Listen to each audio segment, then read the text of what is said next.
The insights of J. Martin on our world. Society and politics. The J. Martin Interview. Right, for half an hour I'm here with J. Martin on the 107 stream to talk about what seems to be happening during this wonderful year that is 2020.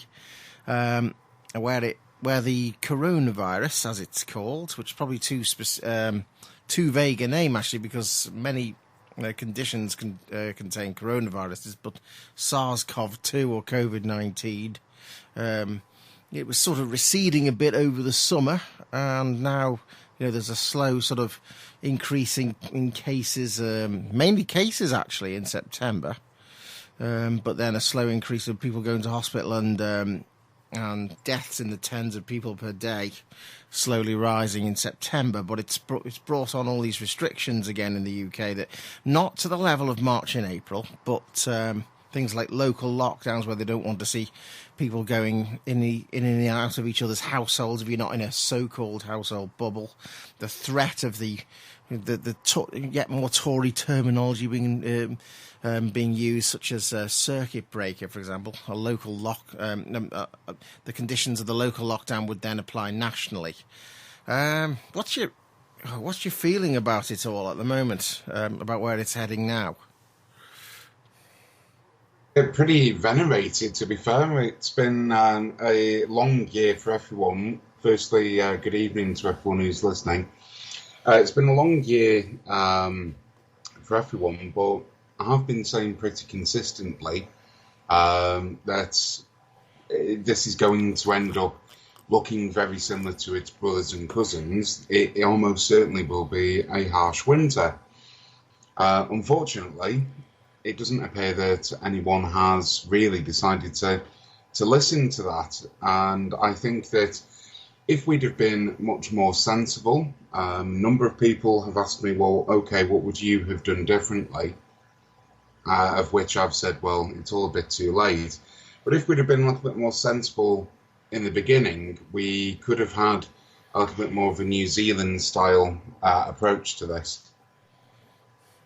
So what you mean by that really is, so you'd be an advocate of actually having a harsher lockdown at the beginning than actually happened, something that was quicker and would have locked down. And would you have locked down for as long as what went on back in March and April, when we did it with a couple of interviews then, and it seemed like it was going on forever at the time, but then a sort of half normality sprang from it for the rest of the summer, where social events and being able to go to the pub came back, but then it led into this mainly mask era where they mandate that to do everything in public you've got to be wearing a face mask. So how would you have seen that differently, do you think?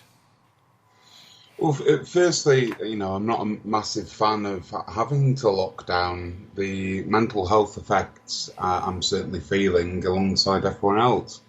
It's felt like we've been trapped. We are, as a species, not meant to be stuck indoors.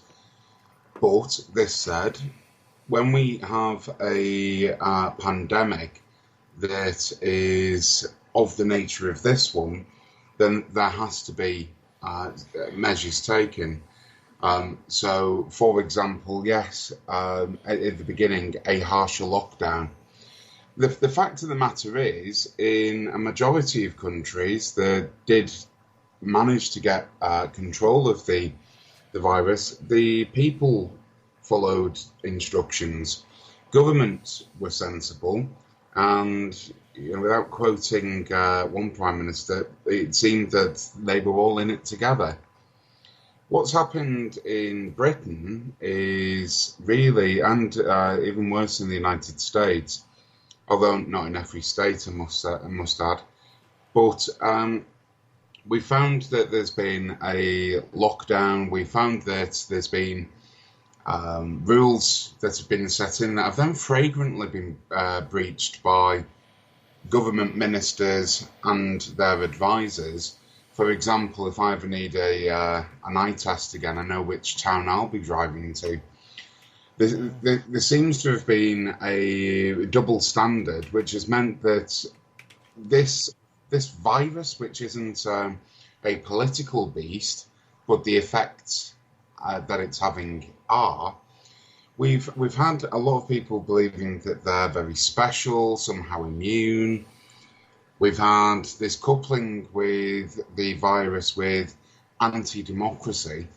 And the reality is, well, do people want to get something? I mean, one of my thoughts was that this winter is going to be particularly bad. It's not just because we have COVID, but also because winters are flu season. You know, the brothers and cousins of COVID-19 are flus, and you know, people die with flu each year. You know, it's horrendous.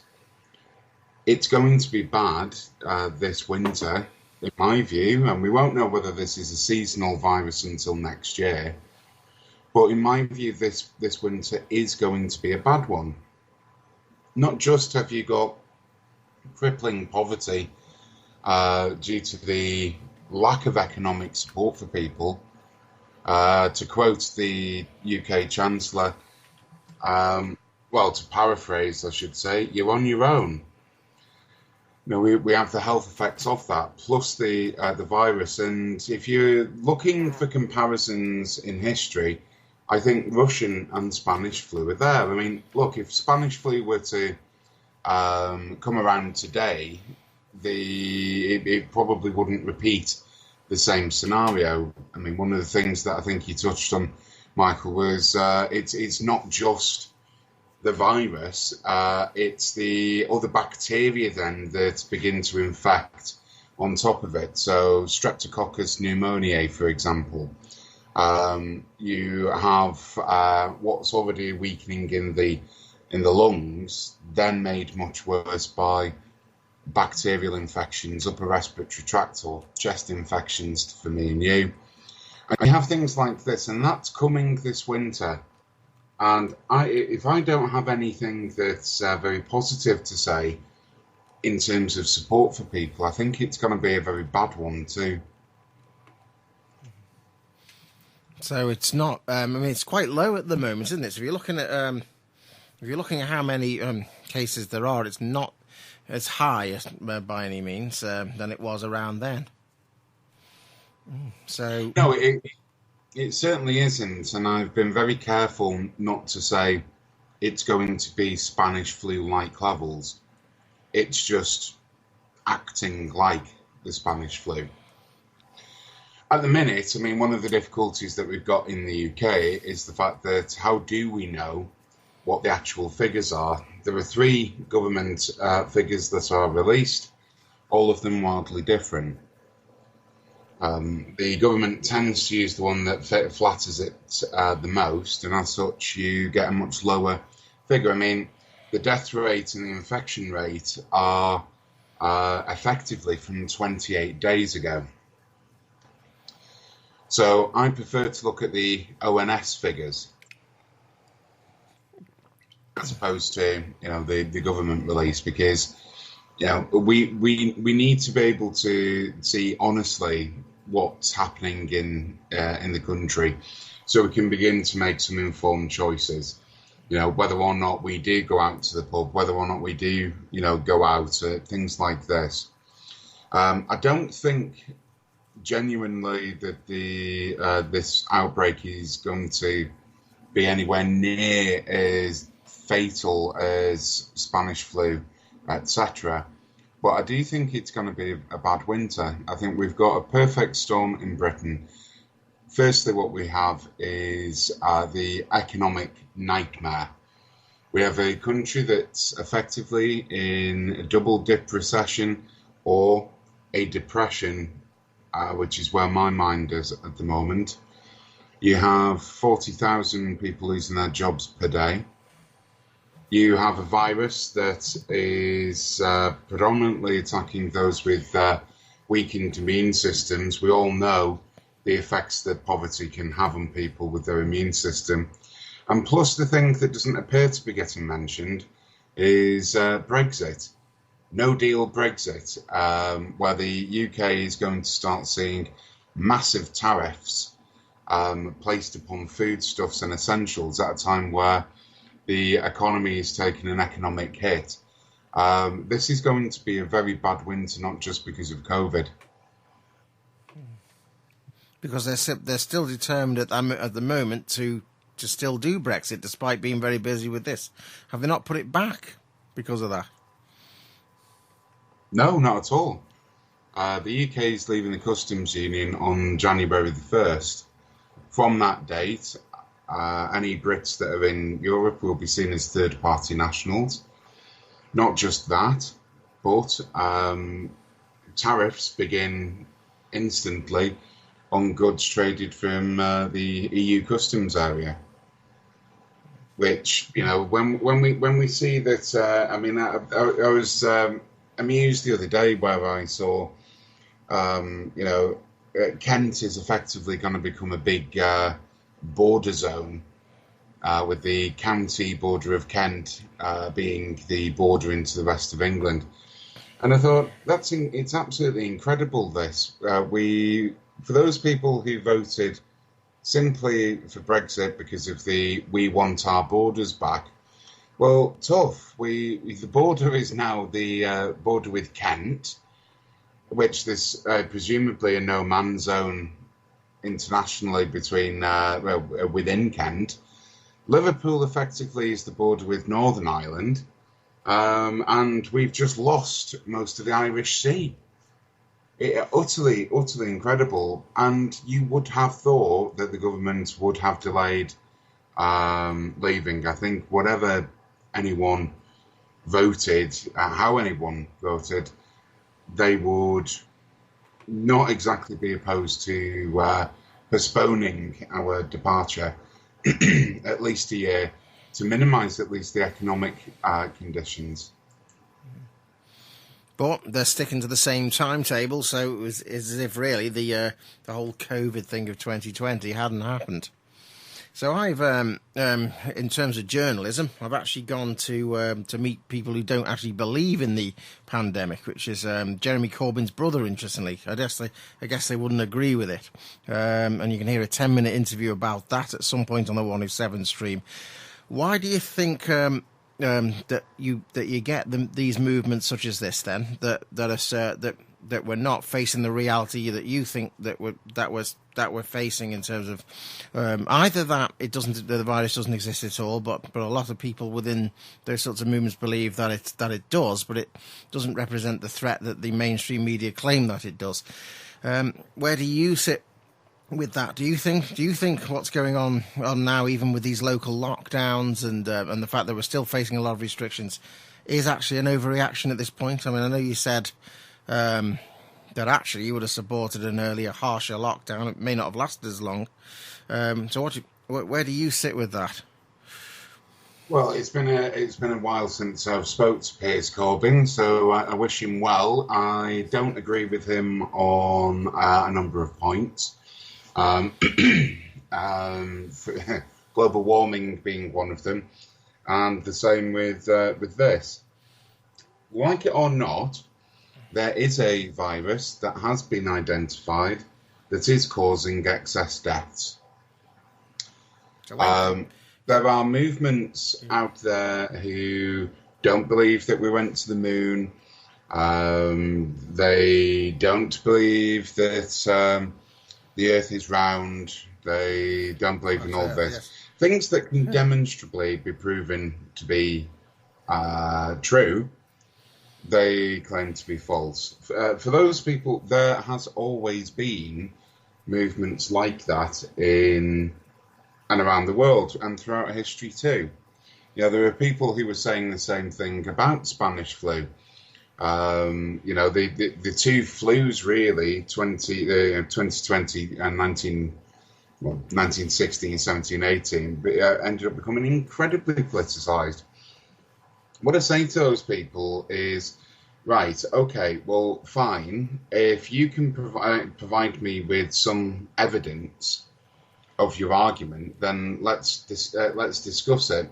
For me, it comes to a much broader point, which is, okay, are we saying really that millions of politicians, their supporters, workers, around the world have engaged in a mass conspiracy and no one's leaked anything.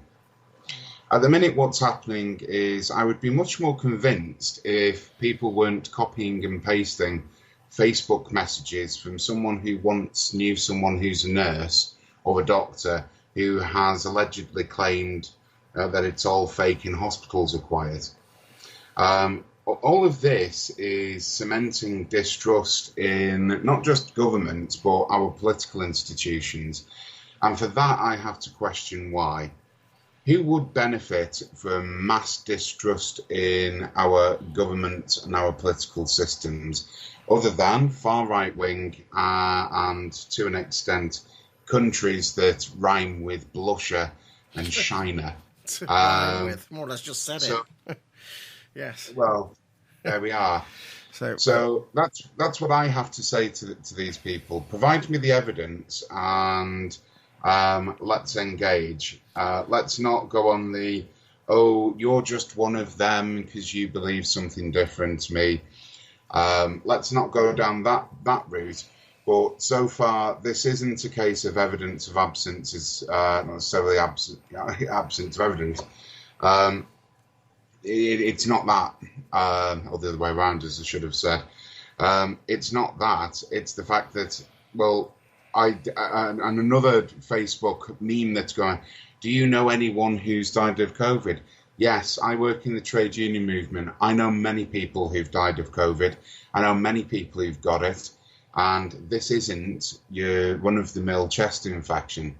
This is absolutely lethal, very dangerous. And if it's not COVID, then it's something, because I promise you, those people aren't faking it. So that brings us to the second point, really, which is the claim that even if a virus of this sort exists, which is what you're talking about, which is it's been named COVID-19, SARS-CoV-2.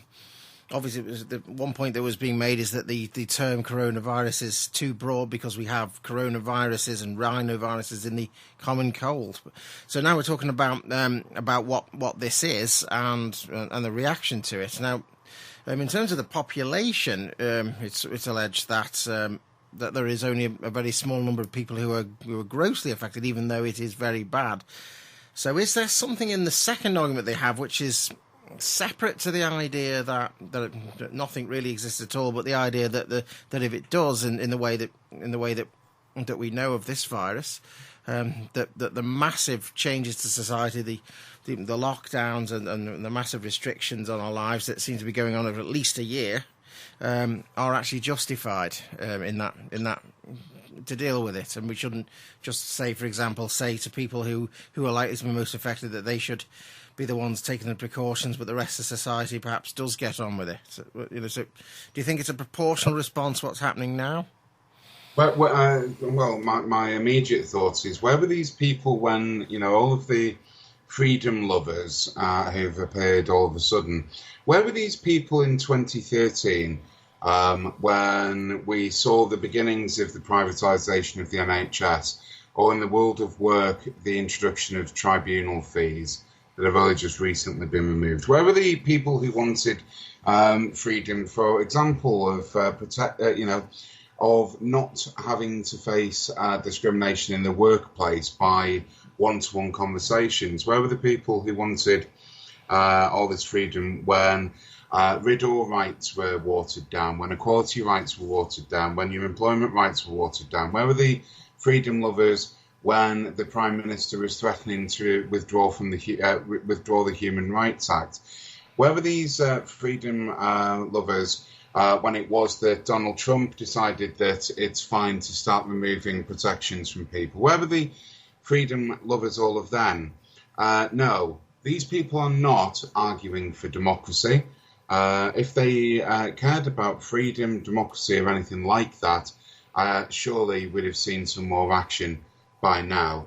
The past 10 years, maybe longer, I've seen some of the biggest attacks. I mean, where were these people after the 2001 World Trade 9/11 World Trade Center attacks, when your freedoms were removed by the stroke of a pen in airports, in general society? I assume that they were some of the same people who were, because that is often linked within these conspiracy theories of 9/11, and there can be, especially that one. So I wonder if also a lot of these people also have been quite critical of the governments through the 2010s when we've been experiencing the austerity era, and then linking that up as a loss of freedom as well. So, but it does also seem that there is some crossover with some right-wing ideology, which is that that the individual should have freedom from the state and independence, and you get that crossover, and you therefore, what I noticed this year was you get a clash between some of the interests of the left and right over this issue about how to deal with the threat that has come about as a result of 2020, and some contradictions. For example, many of the left wing would support a police state to enforce the lockdown that we had, which obviously would have had an outcry against during much of the 2010s before this happened. So this is what's interesting now, is to see where different people come out as a result of these changes. I think again, yes, there certainly is, and certainly are people who have been campaigning for freedom, democracy, and all of that. But there are a lot of people who have jumped on to a bit of a bandwagon without really understanding the nature of viruses or the nature of the beast. Nobody wants to be locked down. No one wants to find it difficult to obtain basic goods. Nobody wants that. But if this is the awakening that people have had, then that's been a rather long coma. Like I say, we have lost the war, the generation, the 1945 generation, who literally died for some of our rights. I do wonder if any of them would even recognise today's society. We have lost so much, and we are losing so much. People have decided to think about themselves and each other. Again, with all of the, with the virus and what have you, this has shown some of the best in people.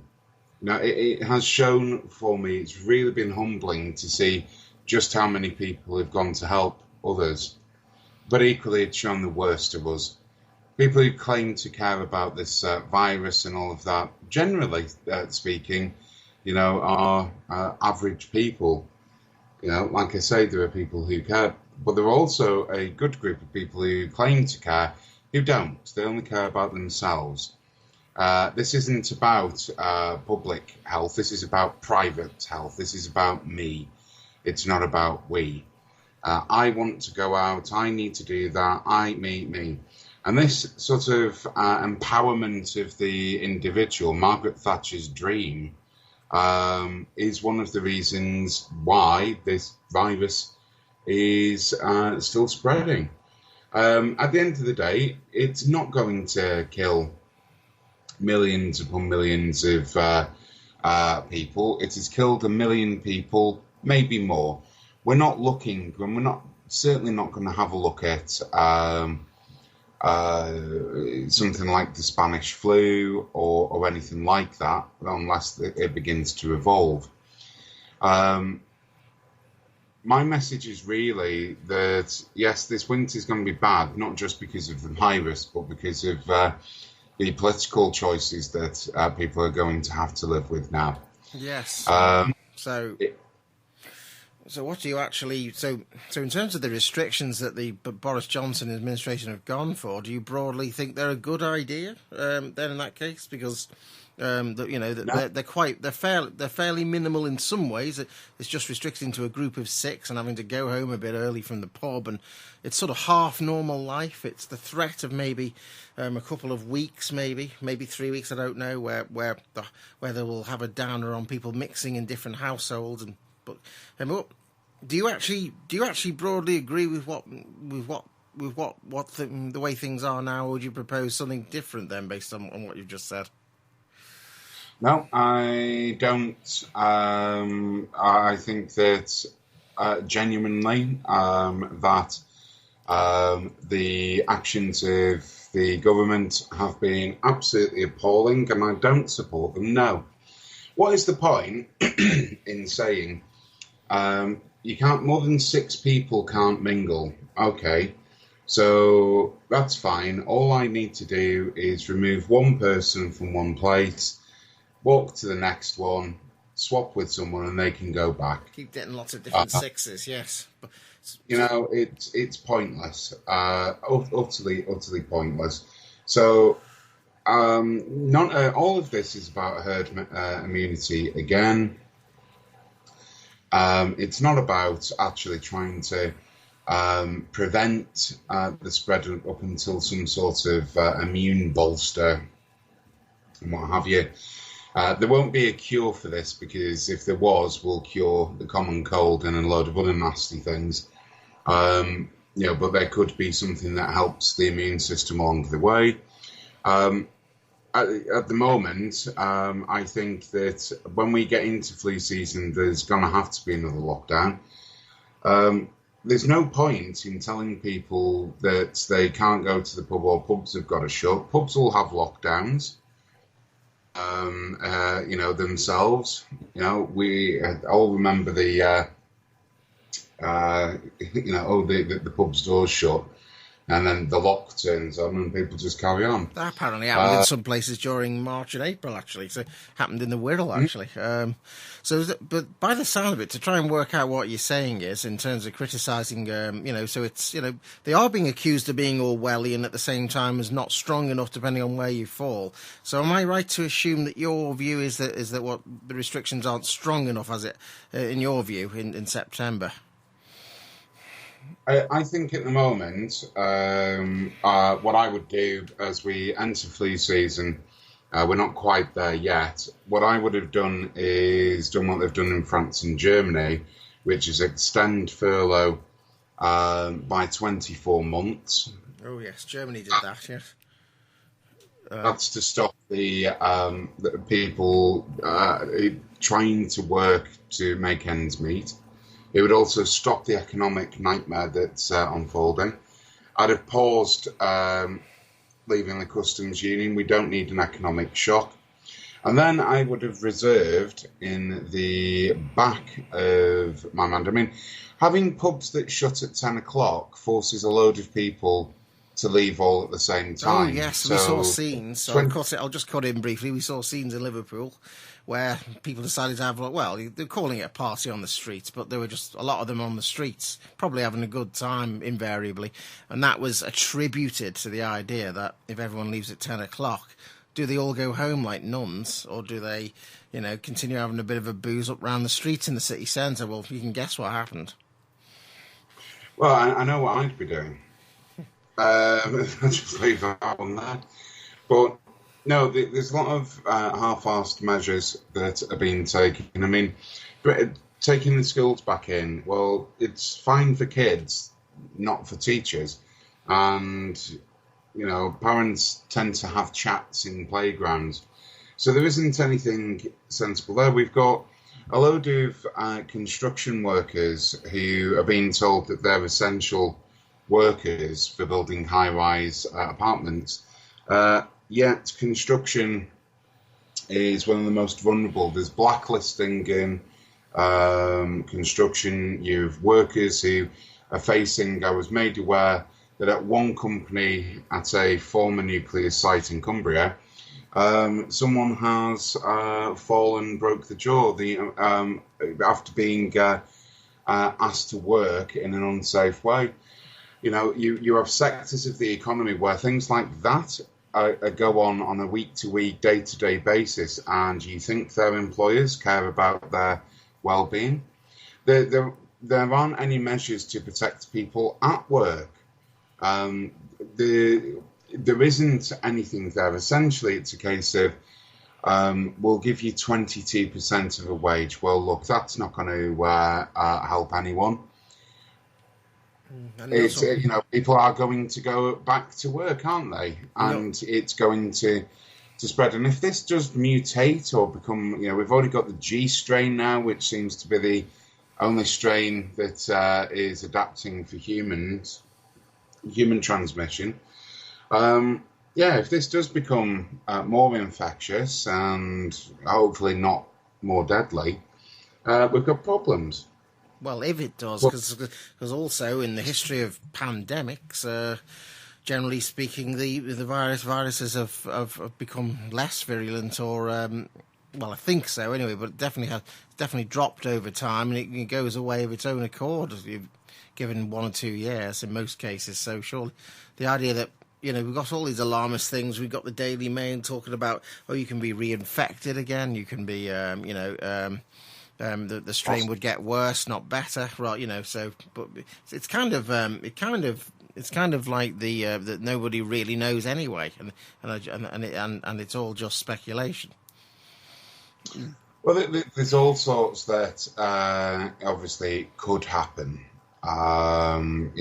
Ultimately, we don't know enough about this virus even now. But yes, there's a lot of fear-mongering. The newspapers are certainly rubbing their hands with glee. More sales, that kind of stuff. And that's the way that they see that. Ultimately, it doesn't matter. In terms of my critique of the government, it doesn't really matter anymore because their actions are too little too late and are not that of a sensible government wanting to secure and assist and help its population. No, instead, you've got confused messages. The Prime Minister couldn't even remember what the 6-step plan is when asked today. So there's a confused approach. So whilst there's that and there's sheer chaos everywhere, a government that was voted in to sort Brexit out, completely incompetent to sort anything else out, huge problems, and there isn't a sensible way forward. I've said what I would do economically.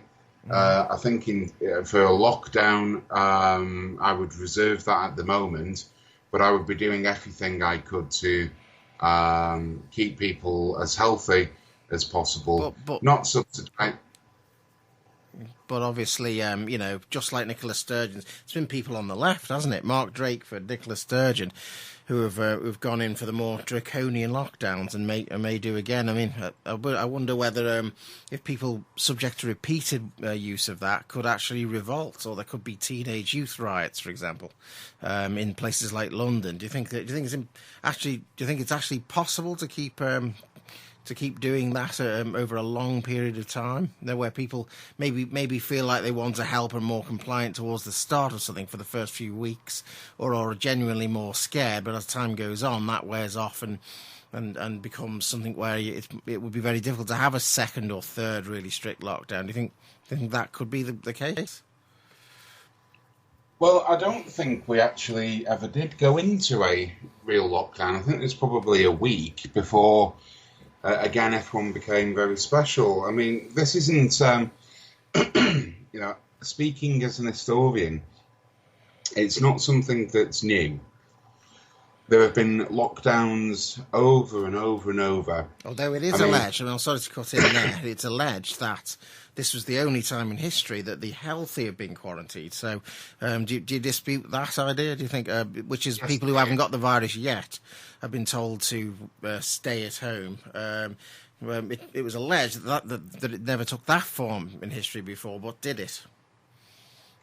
Well, that's nonsense, because healthy people were, of course, quarantined during some of the great plagues. So it has happened, basically. It has happened. Yes, it has happened.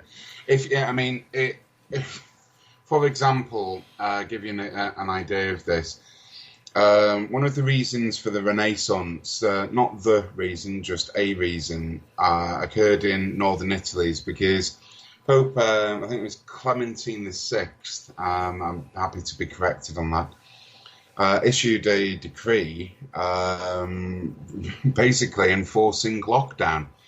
people were wandering around the streets, middle of the bubonic plague, and he issued a papal decree, um, stopping short of saying, they should be physically walled up, but had said they need to be restrained in their houses. Well, not getting the memo, certain North Italian cities from Milan, Genoa, just as some examples, started to wall and brick people up in their own houses. Gosh. Now, what that did do is it was effective. The infection rate went from around 50 to 100%, maybe as high as 80%. And that collapsed to around about 15%. It's very easy to be top dog when your neighbours are dead. One of the reasons for the Renaissance occurring in northern Italy is the fact that they survived a little bit better. The reason I tell you this story, not just because it's interesting, but also because all this time later, there have been bodies found within bricked up houses of people who didn't have plague.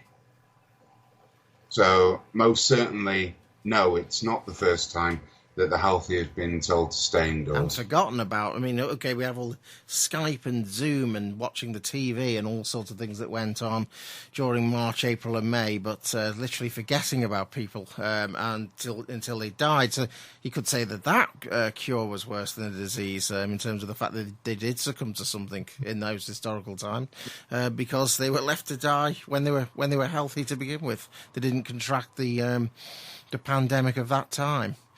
So when you say there wasn't a lockdown really in the UK, obviously there was a police state because you got into trouble trying to drive into Wales, for example, or if you were questioned on any long journey, you didn't have that freedom. We were living in a police state back in March and April, but you say some people say, as well as you, that wasn't a real lockdown. I know that in France, for example, it was stricter. You had to stay within 1 kilometre. In Spain, it was very strict. So obviously we can compare to places like that in Italy. But why do you say we didn't have a lockdown, really? Well, for that reason, how would you know that you was going to come into trouble driving into Wales? Probably because of the media, but the media would tell you that. But also, if you did it and you were spotted by North Wales police, they may ask questions about your journey. And if you were trying to get to, say, a holiday home or something like that, they actually, or some people, I mean, there was one man who tried to go to Snowdonia. He actually got a police escort back down the A55. Obviously, you cannot call that a free country. Whatever reasons we have for it, people were not free during that time, and it was a police state. But people weren't locked down. I don't agree with the term police state because I know plenty of people who managed to avoid the police and travelled around. There wasn't a stop and seize people who were going to supermarkets. There wasn't anything like that. There were certainly people who were driving on the motorway who were pulled, but those people who were driving on the A and B roads weren't. Yes, it was uncomfortable, but after about a week, we had people visiting each other, house to house, parties. We were still knocking around at supermarkets. We were still all of that. When I'm saying we didn't have a lockdown, a proper lockdown, it really was within about a week, we had people wandering around as normal. So that was the case in Carlisle.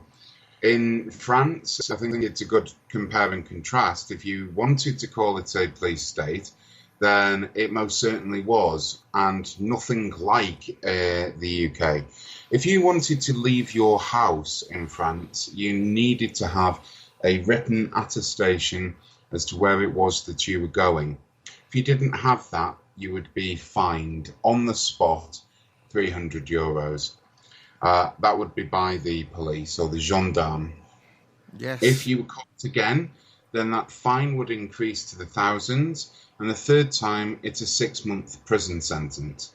I mean, we did have those fines, but as I said, it was mostly people on the motorways. One story was someone who went to South Wales from England, possibly southern England, to buy a caravanette or something off somebody, and then he got in trouble for driving along the M4 and trying to do that. But I suppose my more libertarian mindset was that we're not living in a free country.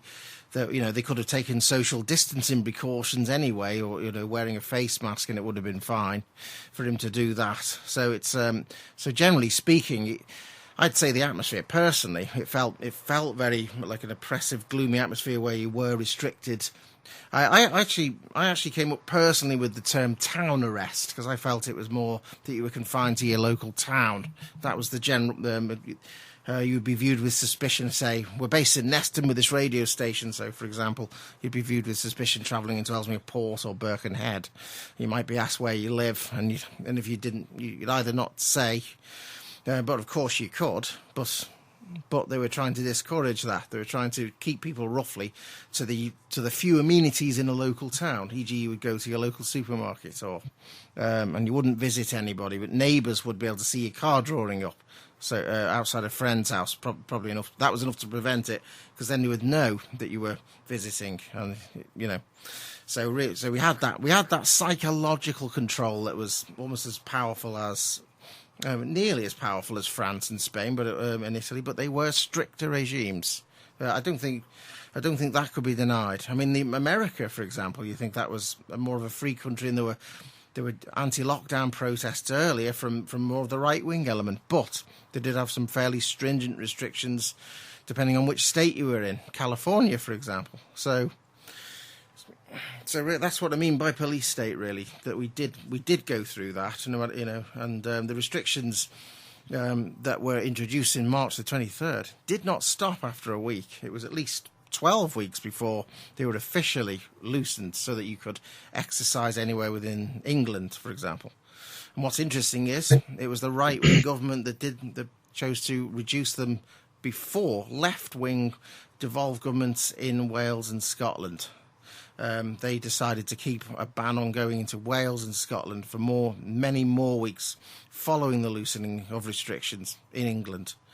I guess you'd be more in favour of that being the case as well, and that brings some interesting questions as to how could it have actually been different if we really had got Jeremy Corbyn, which didn't seem very likely at the last election. I wonder if we'd have been had a lockdown all summer. I mean, that's what's interesting. We'll never know, of course. I very much doubt that. I mean, that's the stuff about. I mean, look, this virus isn't political. The choices are. So you know, well, one, if Corbyn, who has been asked this question, God knows how many times, he would have said no. He'd have removed any restrictions on freedom as early as possible, but he would have paid nurses, doctors an appropriate wage, began to increase the numbers of medical professionals in the NHS, restored the NHS so it could begin to cope at least financially, and crucially, he'd have furloughed at 100%. Not 80%. And much longer. Yeah, so not give Britain a 20% pay cut. So, you know, the right-wing, left-wing stuff, no one's been here before. It is uncomfortable. 0 people are in prison for breaching lockdown rules. If we were really in a police state, why isn't Dominic Cummings currently serving time at Her Majesty's pleasure? What's interesting is that if that happened, we really would be restricting people's freedom, because if he was made an example of, which so what's interesting is when you say about people getting in trouble legally, early on there was a woman who was questioned at a train station, I think in late March, and at first she was the officers asked where's she going and all that, and she didn't want to speak at all to them or to interact, and she was fined about £600 or something like that. But then it was actually overthrown. So You might like to think that the state was actually uncomfortable of making that stick, but but for whatever reason it was overthrown. However, now it does seem more authoritarian. We've got in a light form at least, because you can get fined £10,000 potentially if you don't self-isolate, if you under government orders, or someone who threw a wedding party, I think was it, in the last week, was fined £10,000, as was Piers Corbyn. I didn't raise it with him in the interview. That was crazy, just because I'd been waiting 2 hours to speak to him, and it's just, but he was, he'll probably dispute that. But we're in a situation of where things have got quite authoritarian.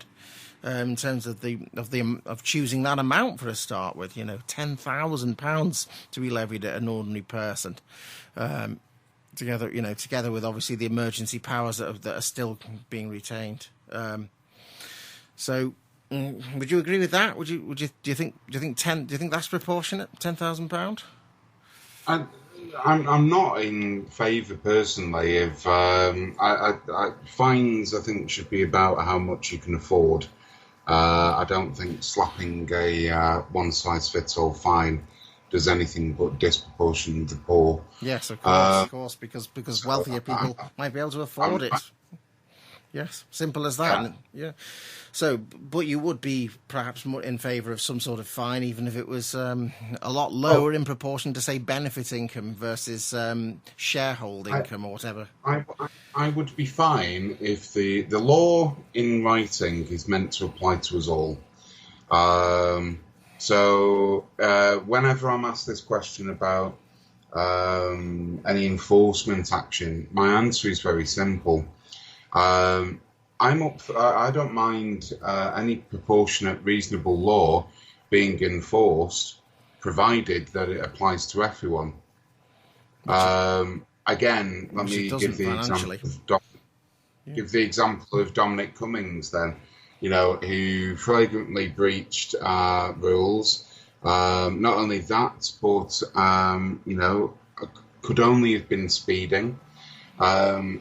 I can't name how many crimes he's committed, and yet he's above the law.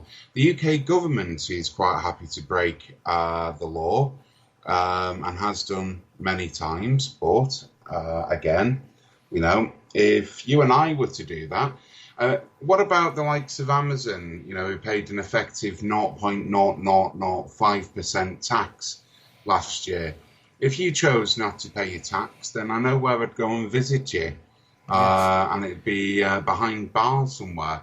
So I'm all up for if the law needs to be enforced, fine, but it shouldn't just be targeted at the people of the working people of the country. It should be targeted at those who are governing as well. Just because you've got more money doesn't mean the law doesn't apply to you. Well, that applies to all flat rate taxes, doesn't it? Because the TV licence, for example, is set at 150, whatever it is, no matter if you've got a mansion or whether you're struggling on 0-hour contract, or whether your benefits have been sanctioned. So, there's so many things which are charged which would apply much more severely to those on a low income, like that, and the fine is just yet another example of that idea. But obviously, it is a Conservative government that's in charge, so it's no surprise that they would have a system, of fines and things like that, because that's kind of their territory, money, So I don't know. And now you're in France. You actually managed. You moved there, and it wasn't during the absolute strictest period of having to stay within 1 kilometre, I assume. What I was just wondering now in September, how it compares to where we've sort of eased, but some of the restrictions are starting to come back in a little bit. What are you seeing over there right now? Well, there isn't too much, to be fair. I mean, you must wear masks if you're indoors. That's about it, really. I feel very much strongly there is what's called the Maison de Retraite, a retirement home, and the people in there haven't been able to leave since the beginning of this year. Um, but by and large, in terms of restrictions, there doesn't appear to be, whether or not this changes, but there isn't really much by way of restriction at the moment. No, so travelling around the country, and obviously it's similar to England, Scotland, and Northern Ireland, etc. In terms of you going into a shop, you've got to put your face mask on in the pub, and they haven't tried any of this restricting hours business that the Boris administration has done, I presume, on pubs and equivalent of pubs. No, not at all. So you can still go into a bar. I think the only restriction is they can't sell alcohol past 10 o'clock. No, so they do that. So you'd be in a bar in Paris, or Marseille, and you would suddenly have to order just tea or coffee at that time. Dessert, 10 o'clock. So, yes, on paper. On paper, yes. The law is unusual. So there is the law actually says that they can't serve alcohol outdoors after 10 o'clock. Oh, right. Well, so there isn't anything about indoors. So that means basically you can get some alcohol as long as you don't take it outside and have a good time outside, which is what, as we discussed a little bit earlier on, seems to have been a side effect. I'm not going to mention the coffee shop / bar, which is my favourite, so I don't want that to close. But and they are right next door to a police station, of which the police officers frequent too. But the way that they've interpreted the law, it's very black and white. It says they can't sell alcohol outside. There's no issue with you going to buy alcohol indoors and then sitting outside with it. No. I mean that's it. So basically it's not so strict now as really some of the things that have been brought in for the UK overall. No, it works. The thing is, the main problem with France, as with Spain, has the lockdowns worked rapidly. The death rate all but collapsed, and the infection rate, especially in France, came to an end. I mean, don't forget, whilst I'm sure you're reading about horrendous figures, the number of infections in France is nothing compared to the UK, nor deaths. So their measures worked. And then summer came along and Europe went on holiday. Yes. Or some of Europe went on holiday. You could even go back into Wales and Scotland, couldn't you, at that time? And as I said, it just seems to be going back in the opposite direction now slowly, and you think it's inevitable that we're going to have a harsh lockdown again, at least maybe for a short while, like March and April. I guess that would apply to France as well, or would it? I don't know. I think politicians are being politicians, and they're saying that we're not going back into any lockdown. I think personally it is inevitable. I think that what we saw at the beginning of this year, matters will be worse. I mean, I've just seen today that the rate of infection is the highest it's ever been in the UK, 7,143 new cases in the past day. That's a government statistic, so it could be higher. I haven't checked. But yeah, I think as we approach winter, things are going to get worse. And if we were locked down when things were mild in comparison, I can't see, because the argument then is, well, what was the point of doing this at the beginning if when it's really hitting, you're doing nothing? I think we're going back into a strict lockdown. Yeah, and some people haven't developed the immunity, I suppose. So if so it'll be interesting to see how it happens on the ones that have had the harshest ones. Whether they end up getting quite a lot as well. So if it does, that we can't end on much of a happy note. But then this is a show from 2020. Well, I can actually. My favourite news story has been that Dennis Skinner, the song about Dennis Skinner, the former Labour MP, has been fighting hard for the working class for a long time. Managed to beat Lady Gaga and Kylie Minogue to the #1 spot yesterday, on the download charts and all of this. Oh, So right. I'll check the official charts because we've been seeing rather a lot of Cardi B's WAP, which is that highly sexualized song. So we'll see where it comes. Actually, I wasn't aware of the Dennis Skinner song. That's interesting. See if it'll be on Now 107. Yes. Yeah, so that's one thing about Dennis Skinner to point out is that he did unfortunately lose his seat, didn't he, in 2019, due to presumably a lot of Brexit support in his constituency, which is somewhere in South Derbyshire, is it? It's Bolsover, isn't it? he increased the votes for him, but unfortunately, I mean, he was a Brexiteer. Himself, despite that, yes. Brexit Party who'd nicked the Liberal and Tory votes, which basically and ate into a bit of Labour, which just meant that the Tories walked straight in. That's it, as they did across so many constituencies that had been Labour, except for staunchly Liverpool. So, I'll tell you what, one thing we could finish on, not to take too long about it, just because we're leading into the Donald Trump fighting his second election, you seem to think it's inevitable, don't you, that it's that he's going to do it again? Well, I'll just quickly ask why that is, and why Joe Biden can't pull it off, and maybe in relation to the virus. I mean, it's a difficult time to have an election, and it's not going to matter how he's handled it, I presume. Well, it's not that difficult a time. I mean, they managed it in the US in 1917, 18. Again, with someone, Woodrow Wilson, who denied the then Spanish flu was anywhere near as bad as what people were saying it was.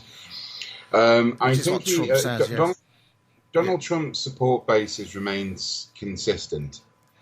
And what he is doing, I mean, this is my prediction for election night. After a few states have called it, he will declare victory. And that's before the counts have finished. How can you do that then? He will. And what he will then do is he will then say that the opposite, should Biden win somehow, but if he did, that it's somehow fake news. That almost certainly is a route to some big civil issues. You actually think he's going to be that outright corrupt? He's going to win it. He's going to use tactics like that just to win anyway. In the face of, I know it's a bit hard to get your head around the electoral. So far, so yes, I do. And just to answer the question, there are a lot of Democrats who are sick and tired of, or people who would likely vote Democrat in some states that have been really, really let down by them. They've become, there are two conservative parties in the United States, both obsessed with money, one obsessed with war, the other obsessed with financial scheming. To put it into a Star Trek term, you've got the Ferengi Party and the Romulan Party. Right. And Trump is, if you look at the data on those who are going to vote, not just your general polls, actually Biden's leading by about 1.3%. In those states that Trump won, that were surprising back in 2016. For example, look, Pennsylvania is most certainly going to go to the Democrats. Michigan, though, I'm not convinced. Florida absolutely will be Republican. Trump, I don't think, with the exception of Pennsylvania, I think there are three things that are very likely. One, there'll be no change on the map. Two, the only change will be Pennsylvania. Three, it'll be a dead tie, in which case the Senate will pick the president anyway. Well, that's your prediction then. So basically, Donald Trump, 2 terms at least, is what you think is going to happen. And really, what happened in the US with COVID all year, and let me ask you a question. It's not going to matter much. Can you genuinely see any method in which Donald Trump voluntarily leaves office. Well, what's interesting is, I mean, that would be a dictatorship, quite literally. But he would be the first, presumably, he would be the first president to try and do that, or would he? To try and. The presidents of FDR had 4 terms, for example. You see, what happens with dictators is they don't get rid of their parliaments; they keep them. I mean, in Russia, you still have the State Duma. It has no powers, but it gives people the illusion that democracy is still going on. Yeah, so it has the power to pick which tea bags are served in the canteen or something like that, but not. I mean, but the US is still to presumably a much more democratically based system. I guess you're going to rip up that illusion, but I will, yes, because when it comes to the presidential election, no one in the United States votes for the president. They vote for the Electoral College. That's right. Yes. And if you want to talk about that. Well, Hillary Clinton got millions more votes, didn't she? Because of that. Yes. So on the amount of votes, it should have been Hillary Clinton back in 2016, and that's because of this bizarre electoral college system. It should have been. I mean, the other thing with this is whomever replaces Trump will shape the US for the next 100 years, and really, if it's Biden, then it just means that there's going to be more corruption, more war, as the US superpower begins to fade. We don't seem to hear much about him. I mean, we seem to hear more about Bernie Sanders. I know that's a simplistic thing to say, really. Perhaps it's almost like, what do we know about Joe Biden, really? His family involved. If Trump's involved with Russian money, his family's involved in Ukrainian. He's not been a very good judge of character, and he isn't really that interesting. Which I guess would really help in an election situation like that. Well, thanks for filling us in on that, and as well as the situation in France as well, and what you think's going to happen, which is obviously we don't escape this rough ride, and that's how you debunk the idea that maybe it is less than people like Piers Corbyn, for example, say definitely have the view that it is less than they say it is, but you think it's definitely not less. Actually, what's interesting is outright virus denial wasn't that common. It's that there is something, but not quite what they're saying. So that's what the overall position seems to be. Whereas you have someone like David Icke, who will just simply say it doesn't exist whatsoever. In comparison to that, so there we go. James Martin, are you in the south of France? Certainly am. Yes, in the Pyrenees. In France, where it's the snow has started. Yeah, well, that's good, because except for this virus liking cold things for some reason. That was the insights of Jay Martin on our world. Society and politics. The Jay Martin interview.